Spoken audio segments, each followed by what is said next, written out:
300,000 tons of steel a day. Food for 100 million people, half the largest cities in America. More agriculture than any other region in the world.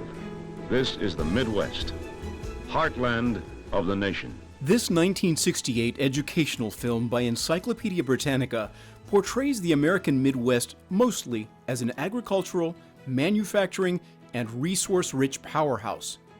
At its center is a big city where culture, sports, financial markets, a burgeoning population, and what the film calls monumental poverty contribute to the mosaic of the country's mid-region.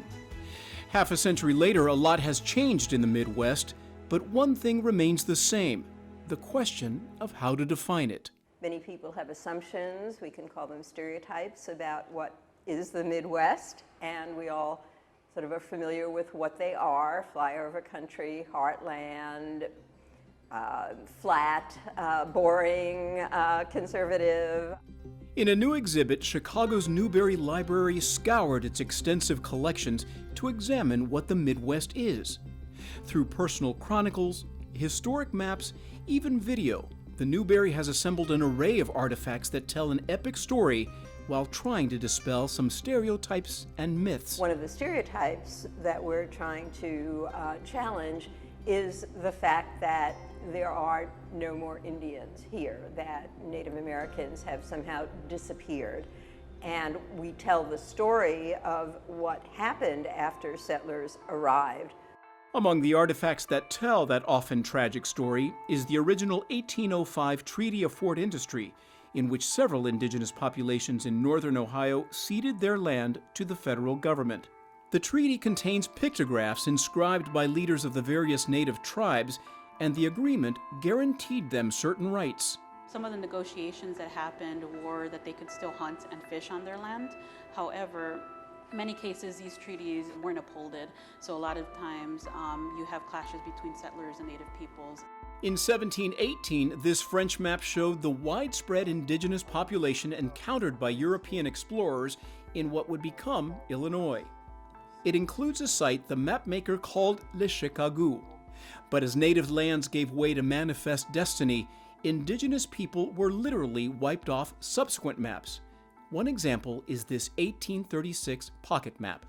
There are no names assigned to tribes.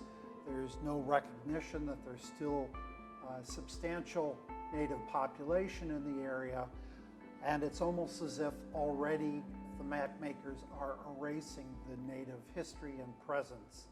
As native lands became available for ownership, settlement, and economic development, prospective pioneers were tantalized with advertisements ensuring a home for everyone, and the call for settlers was issued in multiple European languages. So we're telling the story of people who came to the Midwest from foreign countries, but then also those who came from other parts of the United States. In Chicago, George Pullman established his famous railcar company and became the largest employer of African Americans at the turn of the 20th century. Well, they're one of the groups that migrated. They still faced hardships even in the North. You can tell from some of the wages that they were receiving. The former Western states came to be called the Midwest for the first time in the 1880s. It happened as the nation's expanding rail system connected the region to the rest of the country and beyond. It brought jobs and a widely diverse population to the Midwest that settled in rural and urban areas. In the Newberry's exhibit, the region's population explosion and changing demographics are chronicled through high school yearbooks, traveler's guides, and personal documents.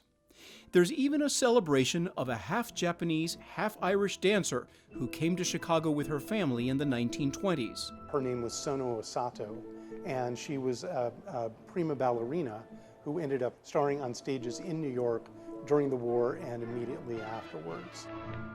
Osato also appeared in a number of films, including 1948's The Kissing Bandit, opposite Frank Sinatra. 12 states now make up the Midwest. The region's sweeping and often difficult saga is only partially told in the Newberry's exhibit.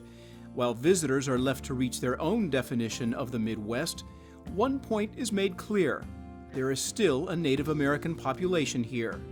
These photographs show Chicago descendants of various tribes demonstrating the centuries-old tradition of maple sugaring. Our goal is really to remind people that this is a very exciting and interesting topic to explore, provided some ways of beginning to think about it, and I think everybody is going to come up, we hope, with a fresh and new definition that works for them. What is the Midwest runs through December 31st at the Newberry Library in Chicago.